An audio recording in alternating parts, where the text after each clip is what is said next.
Esta noche vamos a estudiar una profecía paralela a la de Daniel 7.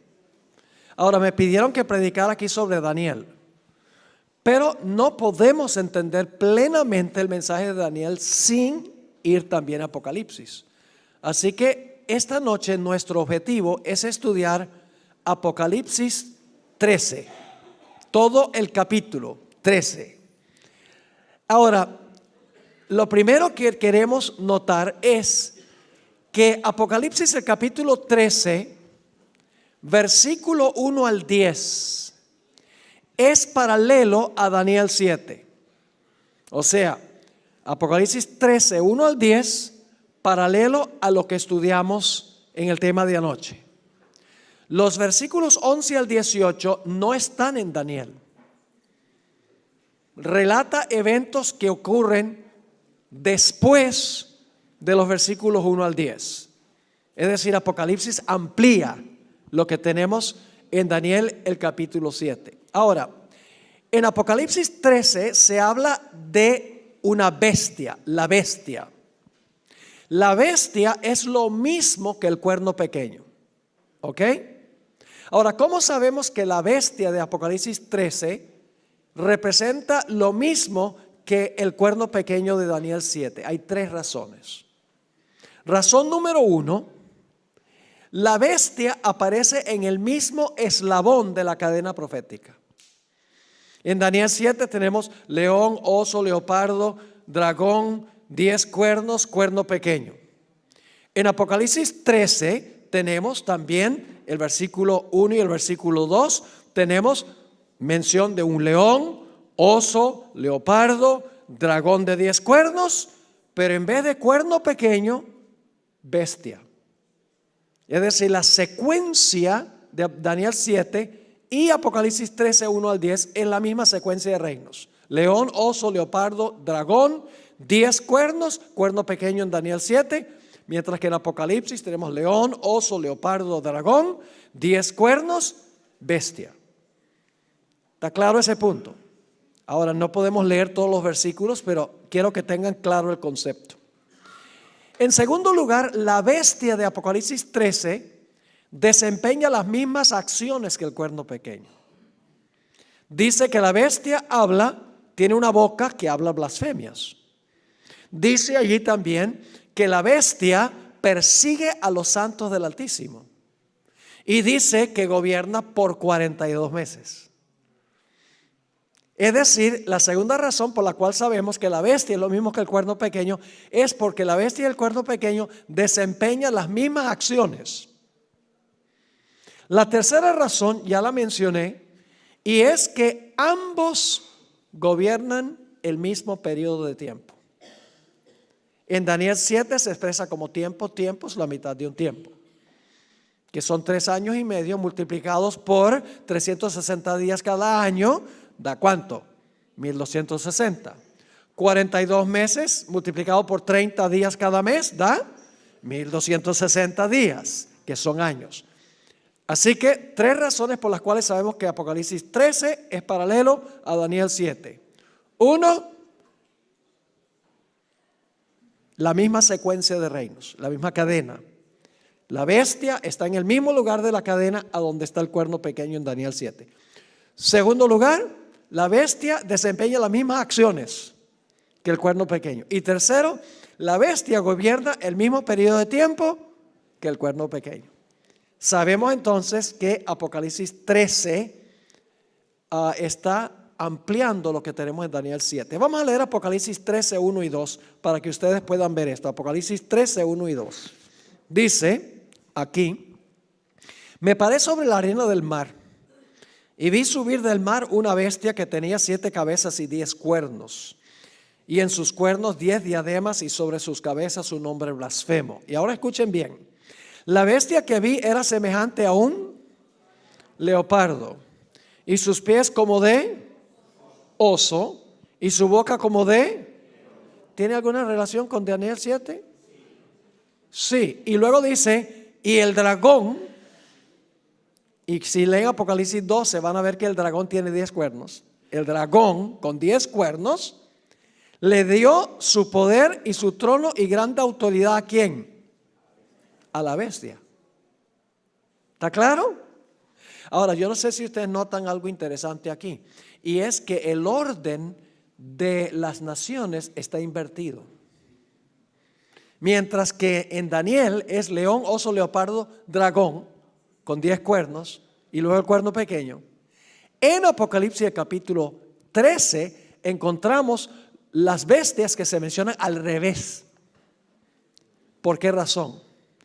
Porque Daniel está viviendo en la época del león y está mirando hacia adelante. Mientras que Juan está escribiendo cuando está gobernando el dragón, Roma, y está mirando hacia atrás. ¿Está claro ese punto? Ahora, en Daniel 7, como mencionamos, la cuarta bestia tiene 3 etapas.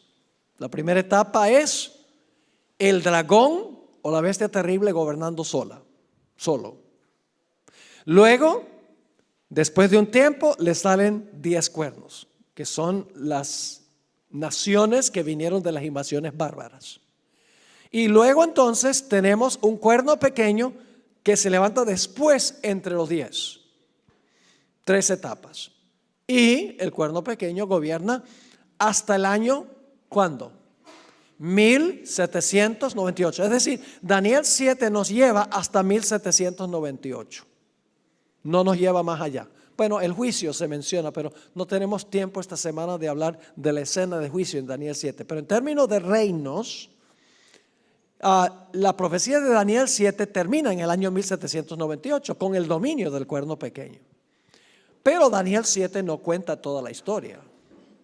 Vamos a Apocalipsis 13 y el versículo 10 para ver qué sucedió cuando terminó la tercera etapa, es decir, cuando terminaron los 1260 años.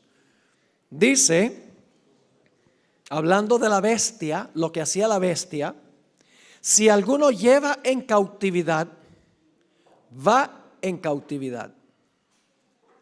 Es decir, la bestia llevaba a la gente a cautividad y dice que la bestia iba a ser llevada cautiva, iba a ser encarcelada, en otras palabras.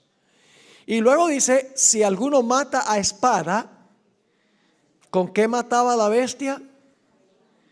Con la espada. Si alguno mata a espada debe ser ¿qué? A espada debe ser muerto. Aquí está la paciencia y la fe de los santos. ¿Con qué mataba a la bestia? Con la espada. ¿Y qué pasó? La espada se le volcó en contra de la bestia. Porque mataba con la espada, recibe la herida mortal con la espada. Llevaba a cautiverio, ¿y qué sucede? Ahora es llevada ¿qué? Cautiva la bestia.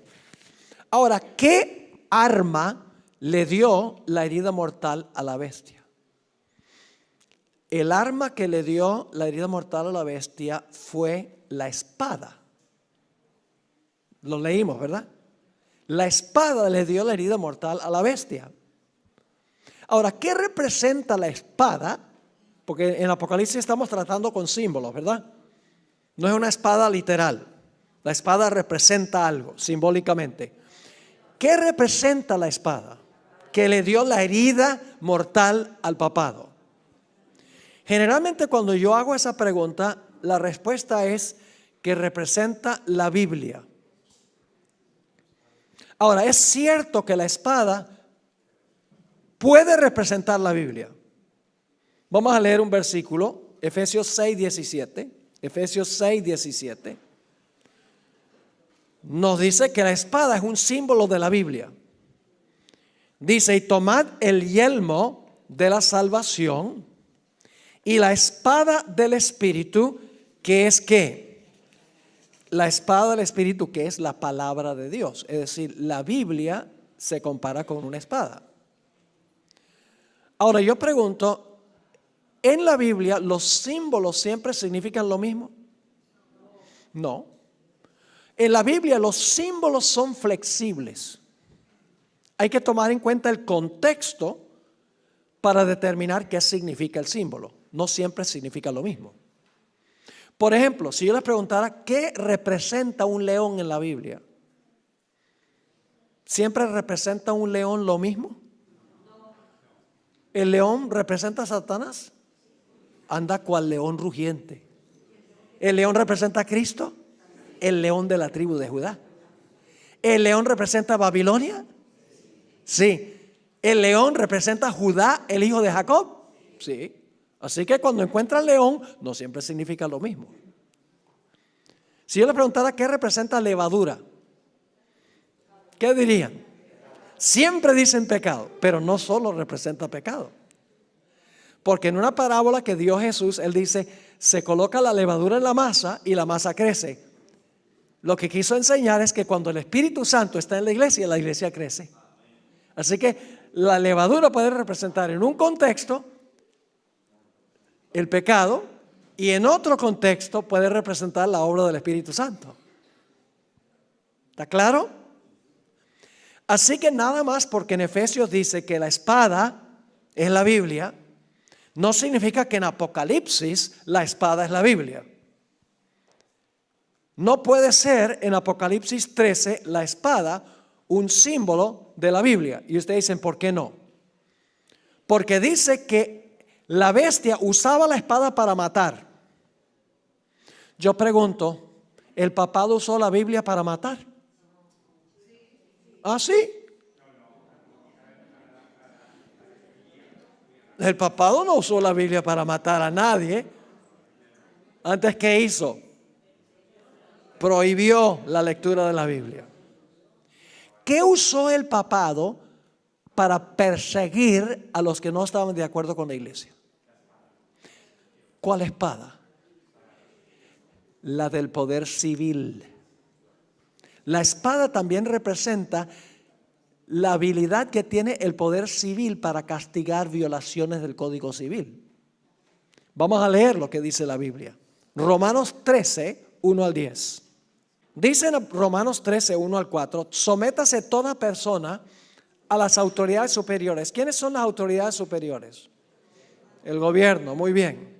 Porque no hay autoridad sino de parte de Dios, y las que hay por Dios han sido establecidas. De modo que quien se opone a la autoridad, es decir, al gobierno, a lo establecido por Dios resiste, y los que resisten acarrean condenación para sí mismos.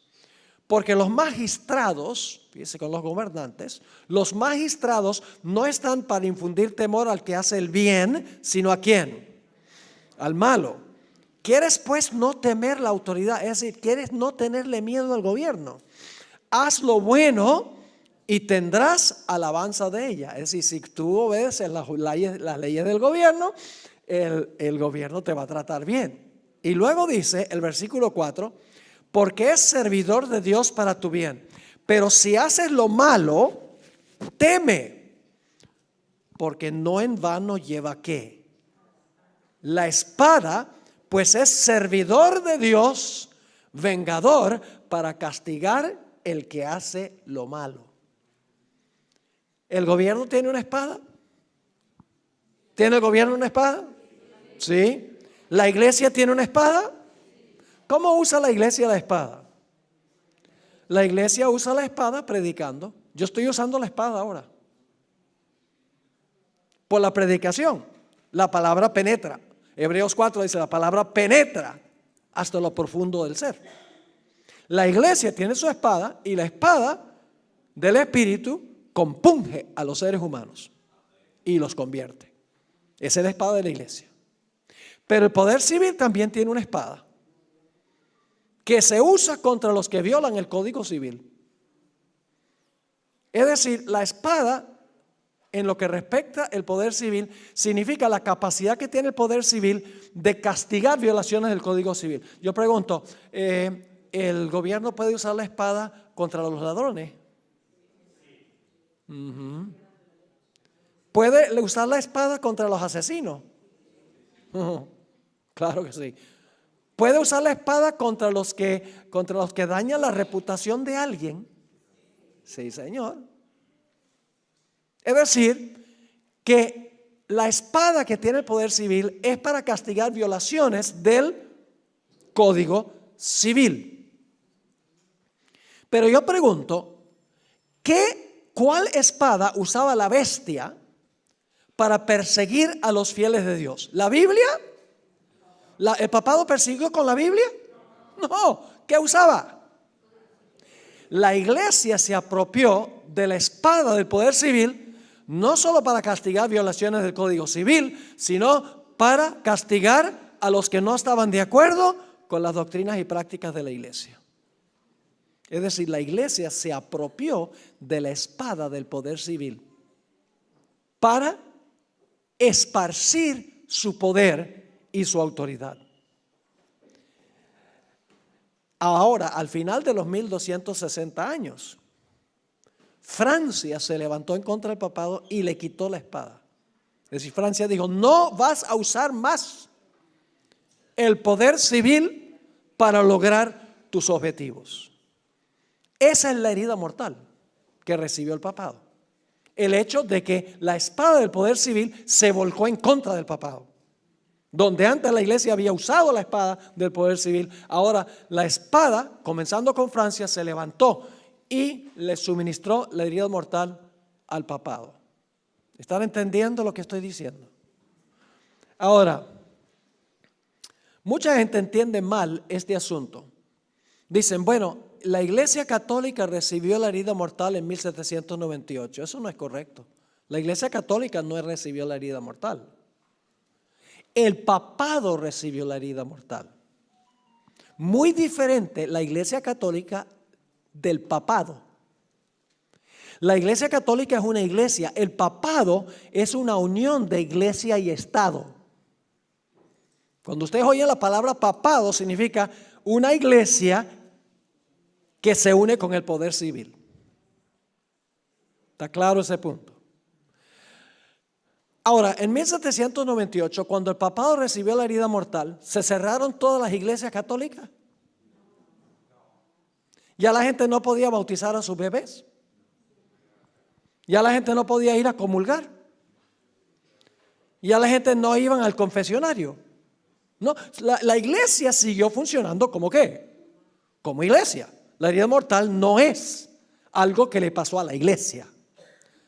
Lo que sucedió fue que se le quitó la capacidad de usar el poder civil para lograr sus propósitos. Esa es la herida mortal que se le da al papado. Quiero leerles unas citas aquí de historiadores sobre este asunto de la herida mortal, para que puedan entender qué es la herida mortal. No les voy a mencionar las fuentes. Bueno, tal vez debería mencionar las fuentes porque esto se está produciendo por Logos. En el libro de George Trevor, Roma desde la caída del Imperio Occidental, página 439 y 440, encontramos una descripción de lo que pasó en la Revolución Francesa. Escuchen: el papado estaba extinto, no la Iglesia Católica. En la Revolución Francesa el papado estaba extinto. No quedaba ni un vestigio de su existencia cuando recibió la herida mortal. Y de todos los poderes católicos romanos en Europa, ninguno levantó un solo dedo para defenderlo. ¿Qué hubiera sucedido durante las edades oscuras si una nación se hubiera levantado en contra del papado? Todas las demás naciones se levantan para defender al Papa. Pero aquí dice, este historiador dice: de todos los poderes católicos romanos en Europa, ninguno levantó un solo dedo para defenderlo. La ciudad eterna ya no tenía príncipe, ni pontífice. Por príncipe significa el poder del Estado, ni pontífice está hablando del Papa. Su pontífice estaba muriendo en tierras extranjeras. Es decir, porque el Papa Pío VI fue llevado cautivo. Y ya se había dado el decreto de que no se permitiría la elección de un sucesor. Otro historiador, Joseph Rickaby, en el libro Discursos sobre la historia de la religión, tomo 3, página 1, escribió: en cuanto a Napoleón dijo: el papado se terminó. Se conoce como el veto de Napoleón. Y este historiador está escribiendo sobre Napoleón, quien dijo, se acabó. Con razón, la mitad de Europa, no solo Francia, la mitad de Europa creía que el veto de Napoleón, que no permitía que se eligiera otro papa, sería obedecido y que al igual que el papa, el papado estaba muerto. ¿Captaron lo que está diciendo este historiador? Es decir, la herida mortal, el papado estaba muerto. Porque las naciones de Europa se le volcaron en contra, usaron la espada en contra de la iglesia. La espada que la iglesia había usado. Aquí hay otra cita, T.H. Hill, el drama papal, libro 10, escribió: las muchedumbres pensaban que el papado estaba a punto de morir. Esto es durante la Revolución Francesa. Y se preguntaba si Pío VI sería el último pontífice y si el cierre del siglo XVIII marcaría la caída de la dinastía papal. Una cita más. Esta cita viene de un escritor alemán, Emmy Whiteloff, y se cita en el libro Simposio sobre Apocalipsis, tomo 2, página 337. Dice, el papado había sufrido su más profunda humillación y parecía estar aniquilado. Fíjense la terminología. Parecía estar, ¿qué? El papado aniquilado.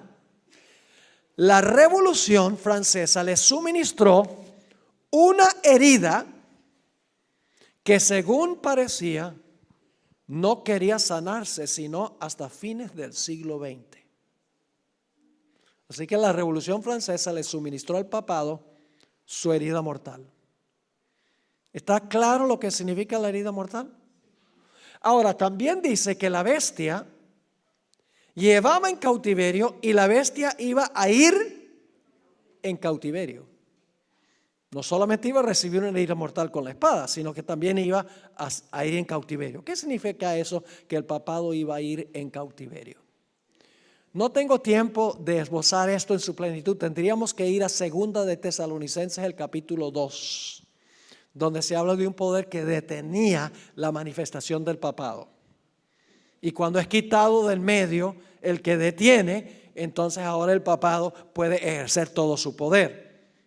Ese es un tema que necesitaría 2 horas para trazar ese tema sobre 2 de Tesalonicenses 2. Pero les voy a explicar brevemente lo que significa que el papado fue en cautiverio.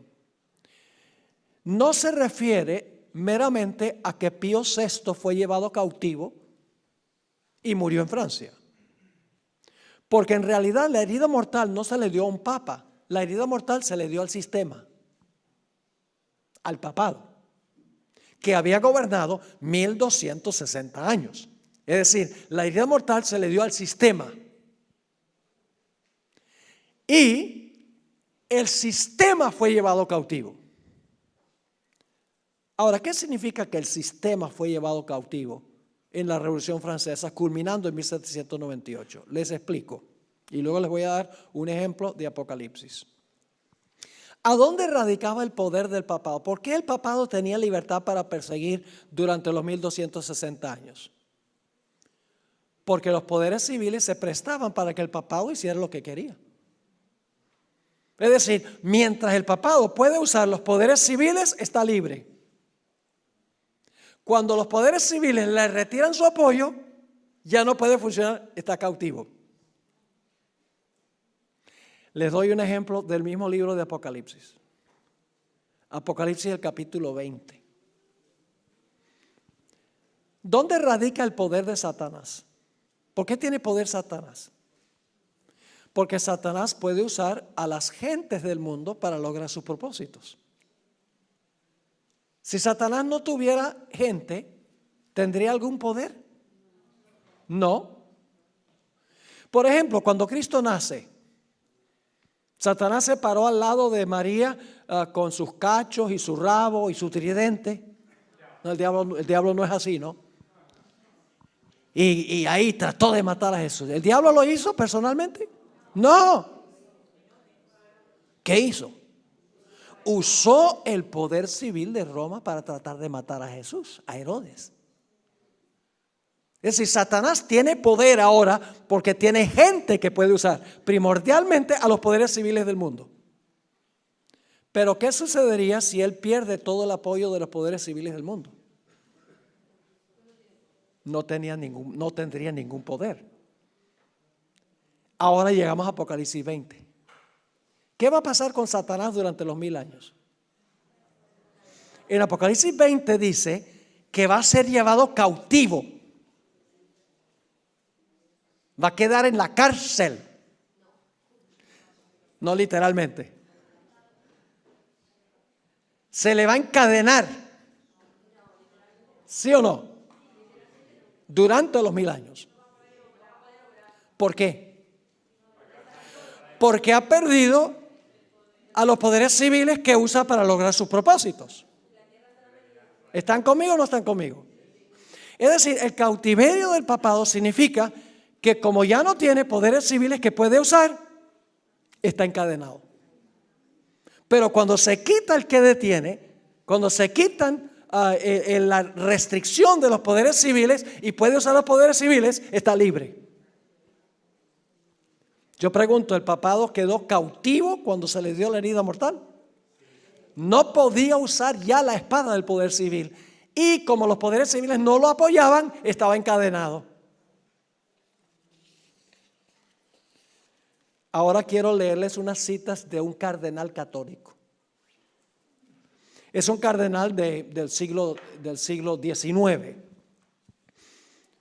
Muy interesante estas citas. Eso en realidad se le hizo cardenal después que él se convirtió de la iglesia anglicana a la iglesia romana.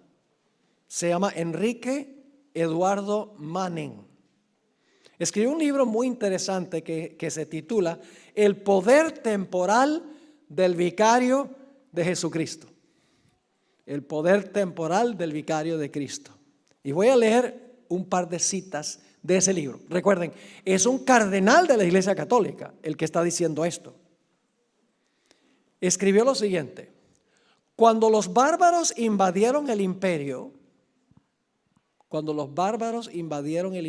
el imperio romano, los pontífices se hallaron solos como la única fuente del orden, la paz, la ley y la seguridad. Porque los bárbaros estaban invadiendo y los pontífices estaban solos. Y desde la hora, ahora escuchen bien, y desde la hora de esta liberación providencial, cuando por intervención divina se le cayeron las cadenas de las manos, ¿qué pasó con el papado? ¿Se le qué?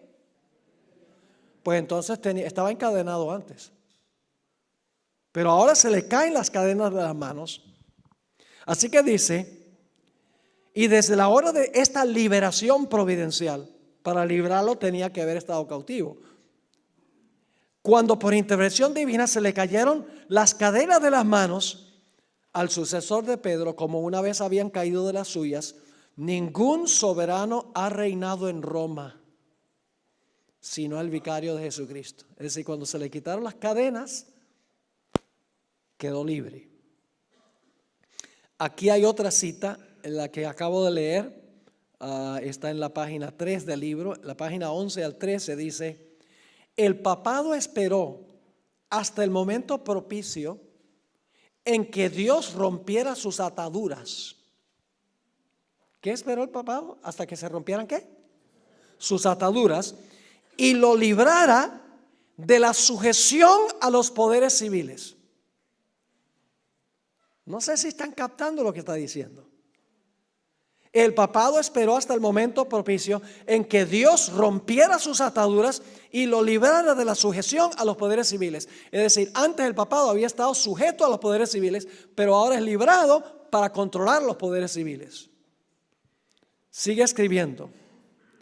El papado esperó hasta el momento propicio en que Dios rompiera sus ataduras y lo librara de la sujeción a los poderes civiles, colocándolo así sobre el trono como dueño de su propia soberanía temporal.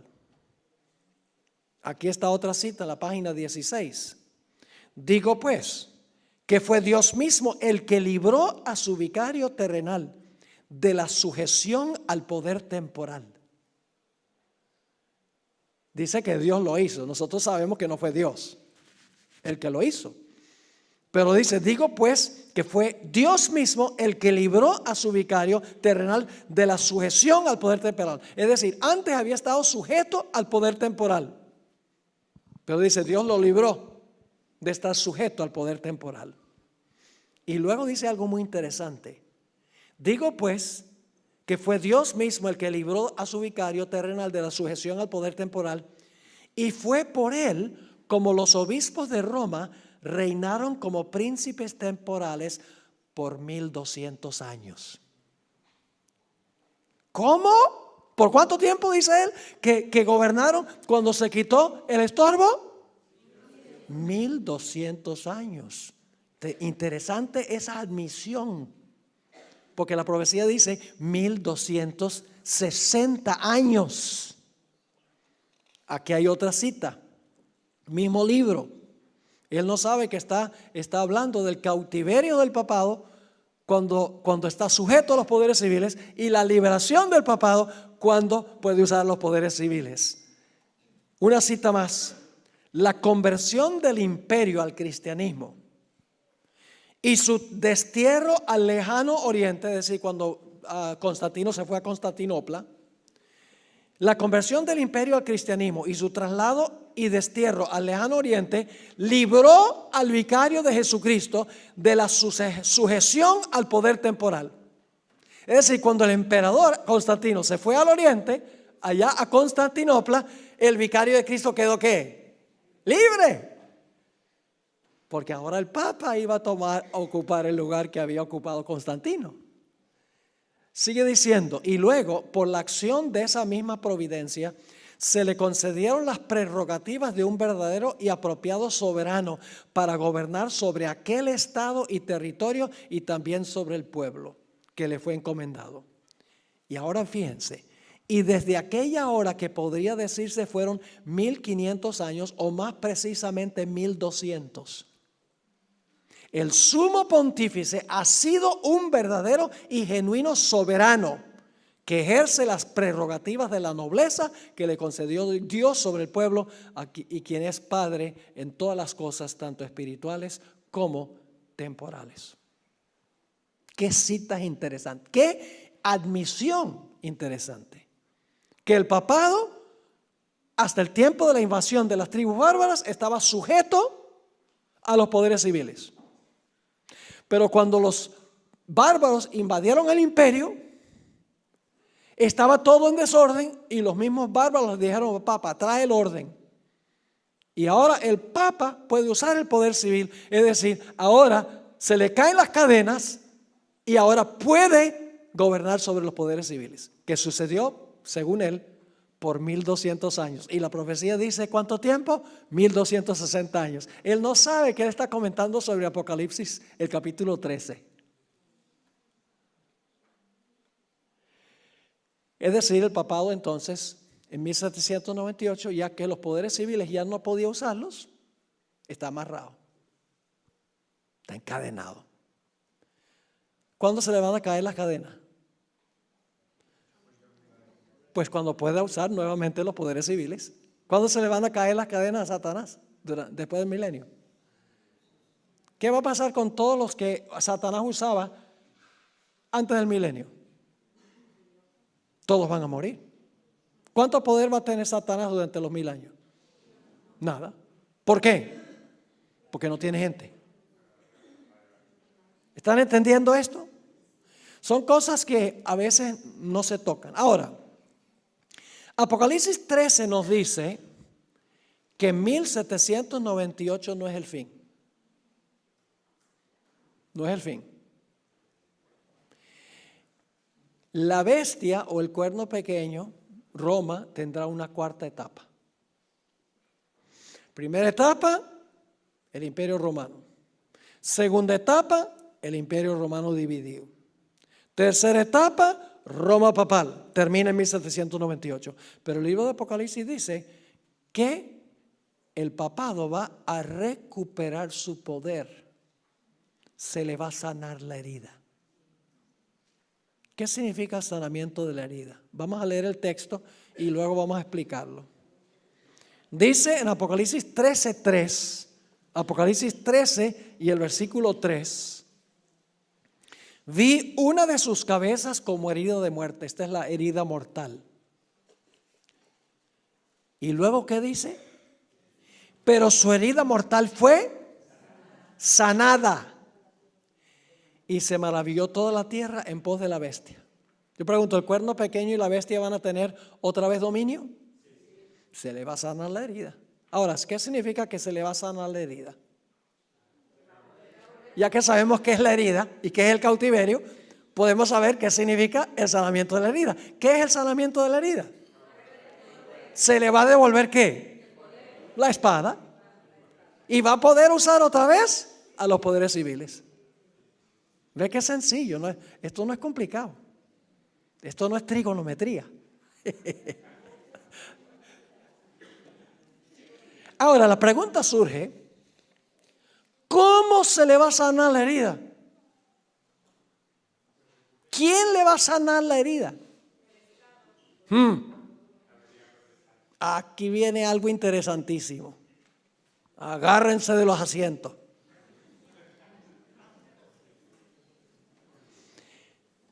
La segunda parte de Apocalipsis 13 habla de una segunda bestia que se levanta de la tierra. Vamos a leer Apocalipsis 13:11. Después vi otra bestia que subía ¿de dónde? De la tierra. ¿De dónde se levantaron las primeras bestias? Del mar. Entonces pregunto, ¿esta bestia se está levantando en otra parte? Tiene que ser en otra parte, porque no se levanta del mar en el mismo lugar. Así que dice, después vi otra bestia que subía de la tierra y tenía 2 cuernos semejantes a los de un cordero. En un momento vamos a hablar qué significa eso. Pero hablaba como dragón. ¿En qué se parece un cordero a un dragón? En nada. Es decir, esta va a ser una bestia contradictoria. Va a profesar una cosa, pero va a practicar otra. Ahora, ¿qué representa esta bestia? No cabe duda que esta bestia representa a los Estados Unidos de América. ¿Por qué razón? Le voy a dar 9 razones. Y las 9 razones es un tema completo de 1 hora, pero solamente les voy a resumir. ¿Qué representa una bestia en las profecías? Una nación o un imperio. Es decir, esta bestia que se levanta de la tierra tiene que ser una nación. Tiene que ser una nación. ¿El león fue una nación? ¿El oso fue una nación? ¿El leopardo fue una nación? ¿El dragón fue una nación? Pero esta bestia no. Sí, también es una nación. Bestias representan naciones. Es decir, debemos buscar una nación. En segundo lugar, tiene que ser una nación que se levanta al mismo tiempo que la primera bestia cae. ¿Están conmigo o no están conmigo? Cuando la primera bestia está cayendo, se levanta esta bestia. Es decir, tiene que ser un poder que se levanta alrededor de ¿qué? Alrededor de 1798. Ahora escuchen bien, no podemos poner exactamente 1798 como la fecha en que se levanta esta bestia de la tierra, porque en realidad, por ejemplo, Babilonia, cuando Babilonia cae, antes de que cayera esa noche que Belsasar estaba celebrando su banquete, ya Babilonia estaba decayendo y los medo-persas estaban aumentando. Ponemos el 539 porque eso es cuando entró Ciro y Darío allá a la ciudad. Ponemos eso como puntual, pero ya estaba cayendo. Es decir, tiene que levantarse esta bestia de la tierra alrededor del tiempo cuando la primera bestia recibe su herida mortal. Próximo punto. La palabra se levantaba de la tierra, esa palabra es muy interesante. Se usa, por ejemplo, en la parábola del sembrador para hablar de una plantica que brota. Una planta cuando está recién brotando. Es decir, en 1798, esta nación no era una potencia en ese momento. Estaba recién retoñando. Estaba joven en ese tiempo. Punto número 4. Tiene que levantarse en un lugar distinto que las primeras 4 bestias. Porque las primeras 4 se levantaron en el mar, mientras esta se levanta ¿dónde? Se levanta en la tierra. Tiene que ser otro sitio distinto. ¿Y saben algo interesante? Si ustedes miran geográficamente las bestias, la profecía se mueve de oriente a occidente. Babilonia está bien al oriente. Medo-Persia más para acá, hacia el occidente. Grecia más hacia acá. Roma más hacia el occidente. Probablemente entonces esta nación debe ser una nación que queda al occidente de Europa. ¿Qué queda al occidente de Europa? No me digan el océano Atlántico, por favor. Los Estados Unidos de América queda al occidente. Es decir, las primeras bestias son asiáticas y europeas. Entonces, si esta bestia se levanta de la tierra, no puede ser en Asia, ni dónde, ni en Europa. Siguiente punto. Esta bestia tiene que ser una superpotencia política mundial. Porque finalmente van a poner una ley de que todos tienen que adorar la imagen de la bestia. Todas las naciones. Para eso tiene que tener poder político global. Además de eso, va a prohibir comprar y vender. Tiene que ser una potencia económica o capitalista. En tercer lugar, tiene que ser una superpotencia militar, porque va a imponer un decreto de muerte contra aquellos que no obedezcan. Además de eso, tiene que ser contemporánea esta nación con la primera bestia, pero más joven que la primera bestia. La primera bestia tenía 1260 años. Esta bestia es contemporánea a la primera, es decir, viven al mismo tiempo, pero la bestia que se levanta de la tierra es más joven que la bestia anterior. Y otro detalle interesante es que esta bestia que se levanta de la tierra no tiene que pelear contra ninguna de las bestias anteriores para levantarse al poder. En Daniel 7 el león el oso acabó con el león, y el leopardo acabó con el oso, y el dragón acabó con el leopardo. Es decir, cada nación pelea contra la nación anterior para ascender al poder, pero esta bestia no lucha contra ninguno de los poderes anteriores para ascender al poder, sino que más bien hace otra cosa. En vez de luchar contra la bestia anterior, le ayuda a recuperar su poder. Y ustedes dicen, ¿cómo es eso? Todo lo que hace esta bestia de la tierra, mis hermanos y hermanas, lo hace para complacer a la primera bestia.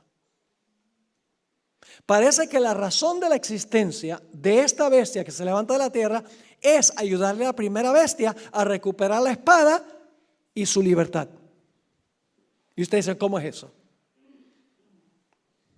Bueno, en Apocalipsis 13:12, si van conmigo, dice que esta bestia de la tierra, escuchen bien, ejerce toda la autoridad de la primera bestia. ¿Por autoridad de quién está entonces gobernando esta nación? Por la autoridad de la primera bestia. Y luego dice, en presencia de ella. Algunas versiones traducen a favor de ella. Es una traducción aceptable. Y hace que la tierra y los moradores de ella adoren a la primera bestia. Noten el versículo 14. Y engaña a los moradores de la tierra con las señales que se le ha permitido hacer en presencia de la bestia, mandando a los moradores de la tierra que le hagan imagen a la bestia que tiene la herida de espada y vivió. ¿Hace una imagen de qué? De la primera bestia. Y luego dice en el versículo 16, y hacía que a todos, pequeños y grandes, ricos y pobres, libres y esclavos, se les pusiese una marca que se conoce como la marca de la bestia. Todo lo que hace esta bestia es para ayudar a la primera. Ejerce toda la autoridad de la primera bestia. Hace todo en presencia de la primera bestia. Hace que todos adoren a la primera bestia. Hace una imagen de la primera bestia. Impone la marca de la primera bestia. Es decir, esta nación, en vez de pelear con la primera bestia, le ayuda a recuperar la espada y su libertad. Le va a devolver la espada al poder papal. Ahora, ustedes notan que esta bestia tiene dos cuernos como de cordero, pero habla como ¿qué? Como dragón. Ahora surge la pregunta, ¿qué representan los dos cuernos como de cordero? Bueno, el paralelo más cercano que tenemos en la Biblia está en Daniel 8, que vamos a empezar a estudiar en nuestra sesión de mañana. Vamos a dedicar 2 sesiones para estudiar Daniel 8 al 12. Vamos a Daniel 8:3. Daniel 8 y el versículo 3. Aquí está hablando de el carnero que representa a Medo-Persia. Dice, alcé los ojos y miré. Y aquí un carnero. ¿Cuántos carneros eran? Una sola bestia, un carnero. Que estaba delante del río y tenía 2 cuernos. Una bestia o una nación, ¿con qué? Con 2 cuernos. Una nación que se componía de 2 reinos. Una nación que se componía de 2 reinos. Porque sigue diciendo, y tenía 2 cuernos, y aunque los cuernos eran altos, uno era más alto que el otro, y el más alto creció después. Es decir, Persia salió de último, pero llegó a predominar más que los medos. Los primeros 3 reyes fueron medos, y todos los demás reyes de la dinastía fueron persas.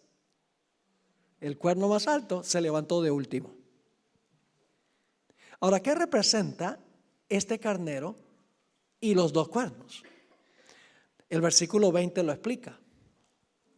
En cuanto al carnero que viste, que tenía 2 cuernos, estos son los que, los reyes de Media y de Persia. Eran 2 naciones, pero en un solo imperio. 2 reinos en una nación.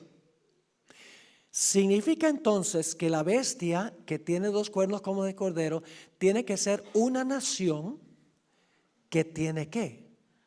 2 reinos. Una nación con 2 reinos. Y usted dice, bueno, ¿y los Estados Unidos es una nación con 2 reinos? Sí, señor. Ahora vamos a hablar de eso. Vamos a Mateo 22, 19 al 21. Mateo 22, 19 al 21. ¿Cuántos reinos reconoció Jesús? ¿Cuántos reinos reconoció el Señor Jesucristo? 2. 2. Sí, 2. ¿Cómo no? 2. Nota lo que dice aquí. Le dicen a Jesús, ¿se debe pagar tributo al gobierno, sí o no? Y entonces Jesús dice en el versículo 19, mostradme la moneda del tributo. Y ellos le presentaron un denario. Entonces les dijo, ¿de quién es esta imagen? Es decir, la cara de quién está en esta moneda y la inscripción, el nombre de quién está en la moneda. Le dijeron de César. Y les dijo, dad pues a César lo que es de César y a Dios lo que es de Dios. ¿Cuántos reinos reconoció Jesús? 2, el civil y el religioso. El Estado y la iglesia. Reconoció 2 reinos en un mismo imperio, en Roma. Ahora, vamos a Juan 18:36. Juan 18:36. Dice, aquí Jesús está delante de Pilato. En realidad Pilato lo invita a su aposento para hacerle una entrevista. Y Pilato le dice, ¿eres tú un rey? ¿Eres un rey? ¿Qué le dijo Jesús? Mi reino no es de este mundo. ¿Cuántos reinos reconoció Jesús? ¿Reconoció que hay un reino en este mundo, sí o no? Sí. ¿Reconoció que él también tenía un reino? Sí. Mi reino no es de este mundo. Si mi reino fuera de este mundo, mis servidores pelearían para que yo no fuera entregado a los judíos, pero mi reino no es de aquí. ¿Reconoció Jesús la existencia de dos reinos? Sí, el reino de este mundo y su ¿qué? Y su reino. ¿Se refirió Jesús varias veces al reino de los cielos? Eso es su iglesia. Y también se refirió al poder civil como un reino. Ahora, ¿qué querían los judíos de la época de Jesús? Ellos querían que la iglesia se apropiara por la fuerza del poder civil para imponer su religión. Por ejemplo, en cierta ocasión Jesús de regreso a Jerusalén quería pasar por algunas aldeas samaritanas, pidió permiso por adelantado y las aldeas dijeron: no queremos que pases por nuestros pueblos. Y Santiago y Juan le dijeron a Jesús: que falta de respeto, ¿quieres que llamemos fuego del cielo para incinerar a esas ciudades? ¿Cómo no van a aceptar a nuestro Mesías? Cuando Jesús alimentó a los 5,000, Judas como cabecilla trataron de tomarlo para hacerle rey temporal. Satanás le ofreció a Jesús en el monte de la tentación los reinos de este mundo. Inclusive Pedro procuró defender el reino de Cristo con la espada. Cuando Cristo vino, cuando vinieron a arrestar a Jesús, Pedro sacó la espada. Le falló la puntería, porque era pescador y no soldado. Le tiró un zarpazo al criado del sumo sacerdote y le mochó la oreja. Créanme, le estaba tirando a la cabeza, pero le falló la puntería. ¿Qué concepto tenían ellos de la forma de imponer la religión? Por la fuerza. ¿Y qué le dijo Jesús a Pedro? Le dijo: bien hecho, Pedro. Y le dijo a los otros discípulos: ¿y ustedes qué? ¿No me van a defender también? No. Jesús le dijo: guarda esa espada, porque así no es que se impone mi reino. ¿Están captando el punto? Noten Lucas 17, 20 y 21. Estamos hablando de los dos reinos por ahora. Y luego vamos a regresar para demostrar que en los Estados Unidos hay dos reinos: civil y religioso. Lucas 17, 20 y 21.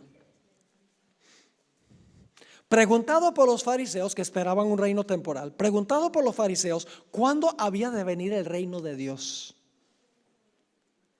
les respondió y dijo: el reino de Dios no vendrá con advertencia. Es decir, el reino de Dios no viene con una exhibición de poder. Ni dirán: helo aquí o helo allí. Porque he aquí, el reino de Dios está, una mejor traducción, está en vosotros. Escuchen bien. El gobierno no puede convertir a nadie. La iglesia no puede usar el poder civil para lograr sus fines, porque la iglesia usa la espada, que es la Biblia, para predicar. El poder civil usa la espada para castigar violaciones del Código Civil. En España hay dos reinos: el poder civil y el poder religioso. Lamentablemente en muchos sentidos están como unidos. Pero esta bestia que se levanta de la tierra tiene dos cuernos de cordero separados, no juntos. Ahora hablemos de lo que representan los dos cuernos en lo que se aplica a los Estados Unidos. Los fundadores constitucionales de los Estados Unidos conocían muy bien varios aspectos de la historia, porque sabemos por sus escritos. Conocían muy bien la historia del juicio, la condena y la crucifixión de Cristo por una iglesia que usó al Imperio Romano para lograr sus propósitos. ¿Sabían eso? Lo sabían muy bien. Conocían la historia de Jesús, cómo la iglesia judía fue a donde Pilato, porque ellos le dijeron: nosotros no podemos ejecutar el decreto de muerte, necesitamos la ayuda de Roma. La iglesia usó el poder civil para llevar a Jesús a la cruz. Los padres constitucionales de los Estados Unidos entendían eso.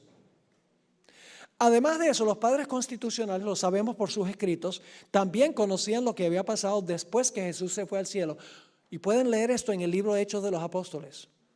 Vez tras vez en el libro de Hechos, los judíos están apelando a los magistrados romanos para que castiguen a los cristianos.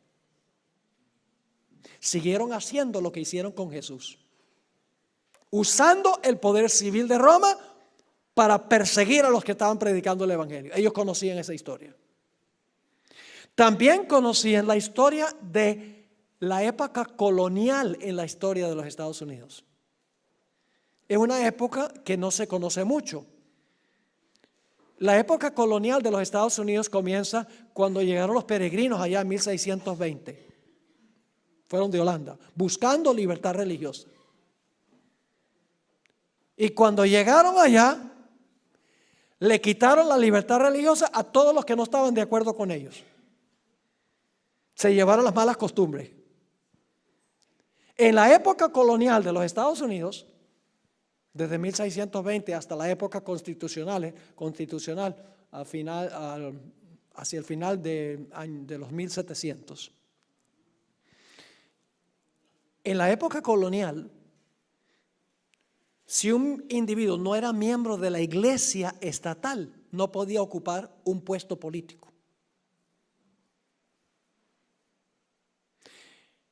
Además de eso, la gente le pagaba los diezmos al gobierno y el gobierno le pagaba a los ministros. Además de eso, por lo menos en 3 colonias habían leyes dominicales que si una persona violaba la ley dominical, en 3 colonias inclusive se les podía ejecutar el decreto de muerte. Encarcelaban gente que trabajaba el domingo, los encarcelaban, los multaban. Y si seguían rebeldes, la sentencia de muerte. Porque el Estado imponía lo que quería la iglesia colonial, que era la iglesia compuesta de puritanos. Los padres constitucionales de los Estados Unidos conocían esa etapa de la historia. El punto es que ellos sabían que cuando la iglesia usa el poder civil, se une al poder civil, el resultado es persecución. También conocían muy bien la historia del papado durante los 1260 años. Constantemente escriben sobre la Inquisición. Cuando la iglesia usaba el poder civil para perseguir a los que no concordaban con los dogmas de la iglesia y con las prácticas de la iglesia. Y por eso los padres constitucionales de los Estados Unidos dijeron: en esta nación que está surgiendo va a ser diferente. En esta nación nosotros vamos a separar radicalmente la iglesia del poder civil. Ni la iglesia va a poder usar el poder civil, ni el poder civil va a poder usar la iglesia. Cada uno va a funcionar en su esfera. Libertad civil y libertad religiosa. Por eso en 1776 se ratificó la Declaración de Independencia, que parcialmente dice que todos tienen ciertos derechos inalienables, es decir, que nadie les puede quitar porque son garantizados por Dios. Y entre esos derechos está el derecho a la vida, la libertad y la búsqueda de la felicidad. La Constitución fue ratificada en el año 1787 y básicamente los principios de la Constitución de los Estados Unidos es un gobierno del pueblo, para el pueblo y por el pueblo. Es decir, el poder no radica arriba, sino abajo, con el pueblo. Ahora, ¿qué sucedía durante el periodo de dominio papal? todo el poder fluía del rey hacia abajo. El rey mandaba y la gente obedecía lo que decía el rey. El pueblo no tenía voz ni voto. Y en la iglesia, ¿cómo funcionaba? Lo que decía el Papa. La gente no tenía libertad. El Papa hablaba y la gente tenía. Cuando el Papa decía salta, la persona decía ¿cuán alto? Cuando el rey decía salta, ¿cuán alto? No había libertad del pueblo. No era un gobierno del pueblo, para el pueblo y por el pueblo. Era un gobierno que fluía de arriba hacia abajo, por imposición. Los padres constitucionales de los Estados Unidos dijeron aquí va a ser diferente. Aquí el poder va a fluir de abajo hacia arriba. El pueblo va a poder elegir sus propios representantes. Y va a haber libertad civil y libertad religiosa. En una nación, dos reinos distintos. La iglesia por su lado y el Estado por su lado. Y en los Estados Unidos hay ambas cosas. La iglesia funciona como iglesia y el Estado como Estado. Déjenme darles una ilustración. Yo sé que en Europa aquí es un poquito diferente. Es peligroso el asunto de la iglesia pedir la ayuda del Estado y viceversa. Es muy peligroso. Yo pregunto, en asunto de finanzas, ¿qué le debemos a Dios? El diezmo. ¿Y qué le debemos a César? No nos gusta, ¿verdad? Los impuestos. Yo pregunto, ¿sería apropiado que el gobierno español le dijera a la iglesia, ustedes tienen que darnos un porcentaje de los diezmos? No. ¿Sería apropiado para la iglesia decirle al gobierno español, denos una ayuda económica para que podamos funcionar? No, porque cuando la iglesia recibe la ayuda del Estado, la iglesia tiene que hacer lo que el Estado dice porque le debe. ¿Es así o no es así? Es peligroso, peligrosísimo. La hermana White nació 29 años después de la herida mortal. Y ella escribió en El conflicto de los siglos, página 495, lo siguiente, hablando de los colonos en los Estados Unidos.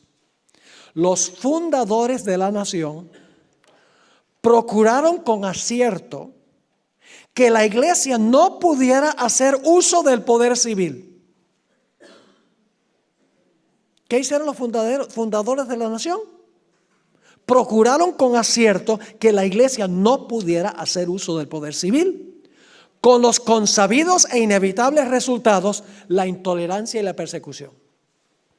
Los padres fundadores de Estados Unidos dijeron, está bien que en esta nación haya dos reinos, la iglesia funcionando como iglesia y el poder civil como poder civil, pero en esta nación no vamos a permitir que la iglesia use el poder civil para cumplir sus propósitos. Ahora, quiero compartir con ustedes algunas de las cosas que dijeron los fundadores de los Estados Unidos, de la nación, porque en la época colonial no existía los Estados Unidos, o sea, estaba el territorio, pero en la época de la colonia era colonia de Inglaterra. O sea, no había gobierno de Estados Unidos, no había constitución, no fue sino hasta la Declaración de Independencia, la Constitución y el Acta de Derechos que los Estados Unidos llegó a ser nación. Inmediatamente antes del año 1798. Qué interesante. Mientras que la primera bestia estaba a punto de recibir su herida mortal, la bestia de la tierra estaba ascendiendo y formándose como nación. Esto no es coincidencia ni accidente. Hablemos en primer lugar de George Washington. ¿Han oído hablar de George Washington? El libertador de la patria. El que nos libró de Inglaterra. Primer presidente de los Estados Unidos. Presidió la Convención Constitucional, a donde se escribió y se ratificó la Constitución de los Estados Unidos. La delegación bautista, es decir, la iglesia bautista, le escribió una carta a George Washington el 8 de agosto de 1779. De 1779, perdón. En primer lugar, felicitándolo por su elección como el primer presidente de los Estados Unidos. Y le preguntaron si la recién aprobada Constitución tenía suficientes garantías de libertad religiosa. porque se acababa de aprobar la Constitución, pero ellos querían saber si la Constitución garantizaba plena libertad religiosa. Y Washington le respondió y le dijo, sí, yo creo que la Constitución tiene garantías de libertad religiosa. Pero con el transcurso del tiempo se aprobaron las actas de derechos, que son las primeras 10 enmiendas que contante y sonante garantizan la libertad de conciencia y libertad de religión. Quiero leerles lo que le escribió el presidente Washington a la delegación bautista en cuanto a la pregunta que ellos hicieron. Escribió Washington: nunca hubiera colocado mi firma sobre la Constitución que fue redactada por la convención, sobre la cual tuve el honor de presidir, si hubiera albergado la menor duda de que ésta iba a poner en peligro los derechos religiosos de cualquier sociedad eclesiástica. Es decir, yo no hubiera firmado la Constitución si yo hubiera pensado que había peligro de que cualquier iglesia iba a sufrir. Ahora, quiero leerles una cita más de Thomas Jefferson. Le está escribiendo a la Asociación Bautista de Danbury: creyendo como ustedes que la religión es algo que debe permanecer solo entre el hombre y su Dios, y que el hombre le debe rendir cuentas tan solo a Dios por su fe y culto, que los poderes legítimos del gobierno alcanzan tan solo a nuestras acciones y no nuestras opiniones, yo contemplo que la legislatura son los que redactan las leyes, que la legislatura no debe redactar ninguna ley que tenga que ver con el establecimiento de religión, ni que prohíba el libre ejercicio de ella, edificando así un muro de separación entre la iglesia y el Estado. ¿Qué hay entre la iglesia y el Estado? Un muro.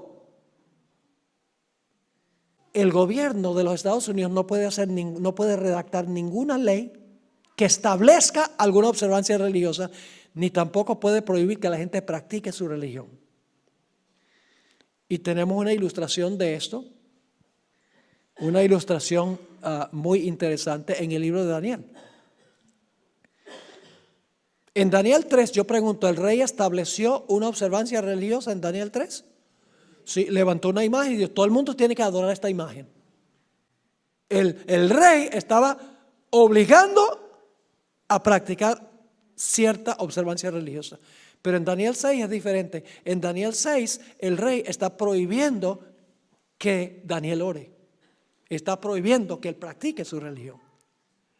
Nabucodonosor estableció religión, mientras que en el capítulo 6 se prohíbe la libre práctica de la religión. ¿Y cuál fue el resultado de estas leyes que fueron establecidas por los poderes civiles? Persecución. Y gracias a Dios, que Dios tuvo la última palabra, porque el rey pensaba que iba a incinerar a los 3 muchachos. Dios dijo, no. El rey Darío, bueno, los príncipes en realidad, pensaban que los leones se iban a comer a Daniel. Dios dijo, no, señor. En el tiempo de angustia, Cristo transitará y caminará con su pueblo para defenderlo. Cuando no hay defensa humana, el pueblo de Dios será protegido por Dios.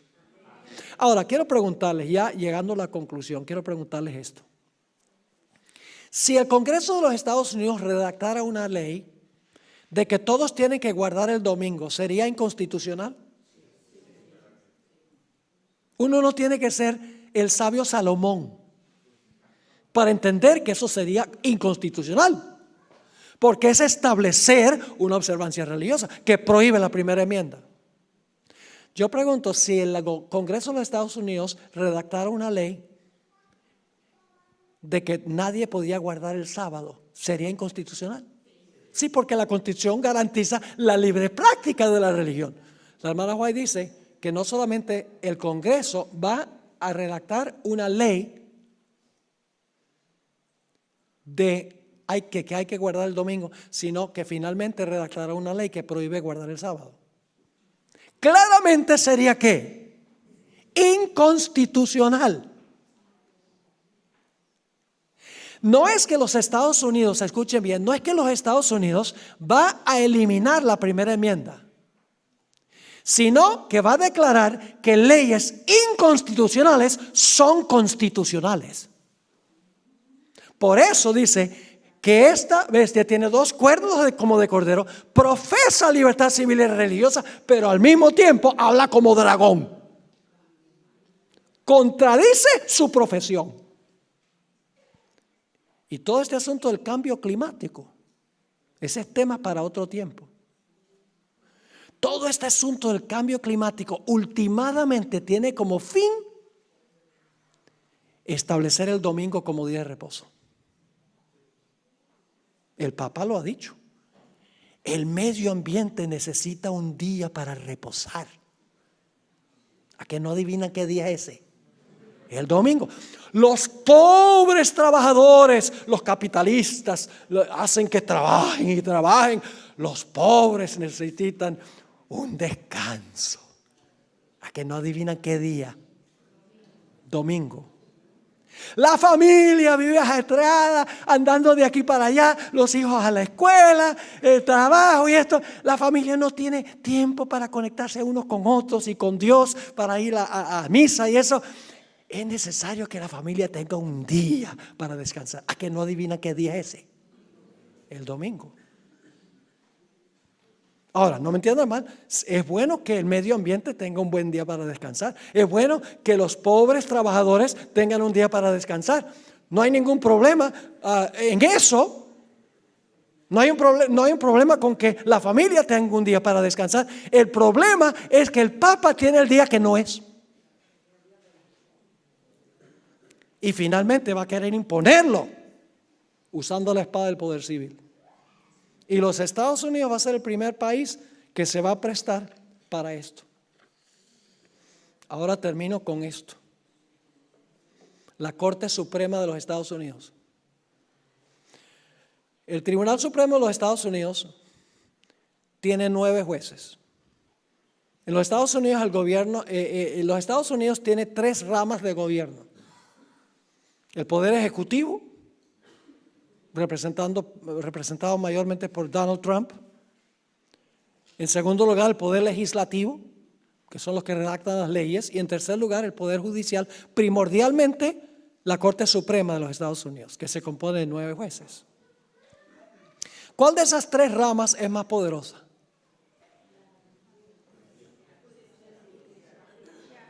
La Corte Suprema. Y ustedes dicen, ¿por qué? Yo no sé si algunos de ustedes recuerdan esa elección en la Florida, en los Estados Unidos, cuando Al Gore y George Bush y todos los estados tuvieron sus resultados, pero el estado de la Florida había un debate, porque las tarjetas no se veía muy bien dónde habían ponchado los huequitos. ¿Algunos recuerdan eso? Y por varias semanas estaban los demócratas y los republicanos apelando a este abogado, al otro abogado, a los tribunales menores, tribunales del medio. Finalmente llegó a la Corte Suprema. La Corte Suprema dijo, George Bush es presidente. La Corte Suprema eligió el presidente de los Estados Unidos y nadie pudo apelar. La Corte Suprema aprobó el matrimonio homosexual. Es ley. Ahora escuchen bien. El Congreso redacta las leyes, pero si la Corte Suprema dice que la ley es inconstitucional, la ley no va. Así que la Corte Suprema tiene más poder que el Congreso. Y el Poder Ejecutivo, que hace cumplir las leyes, pues no puede hacer cumplir una ley que la Corte Suprema declaró inconstitucional. ¿Saben lo que va a pasar? Lo que va a pasar es que la Corte Suprema de los Estados Unidos va a declarar que leyes inconstitucionales son constitucionales.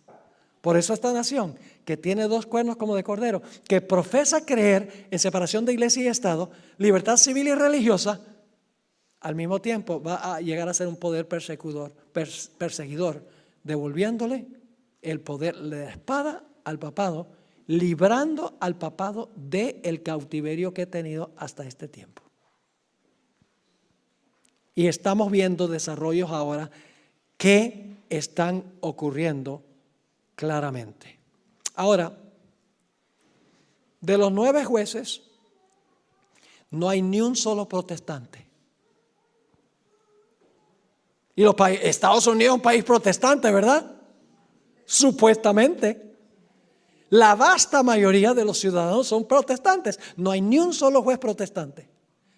Hay 6 católicos y 3 judíos. Eso es señal de peligro. Porque los gobernantes, su primera lealtad es a su iglesia, al papado, y no necesariamente al país. Así que, hermanos y hermanas, estamos viviendo en tiempos impresionantes. Cómo los jesuitas están trabajando ahora transformando a la iglesia católica desde adentro para poder unir los protestantes y los gobiernos del mundo con el papado. Es algo impresionante cuando uno mira lo que está sucediendo. Bien, vamos a orar. Padre celestial, gracias por la palabra profética más segura.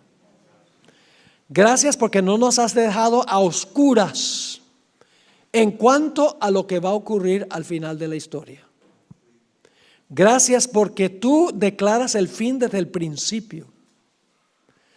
Gracias porque nos has dado a nuestra iglesia un mensaje tan poderoso. Te pido, Señor, que nos ayudes a estudiar, nos ayudes a ser fieles, porque muy pronto esa fidelidad será probada al máximo. Ayúdenos, Señor, a ser como un roble inconmovible ante la oposición de la sociedad, de las iglesias, etc. Bendícenos al regresar a nuestros hogares. Llévanos con tu protección. Te pido que nos vuelvas a traer mañana y el resto de los días para continuar estudiando estas grandes cosas de tu palabra. Gracias, Señor, por haber estado con nosotros y por responder nuestra oración. Te lo imploro en el precioso nombre de Jesús. Amén.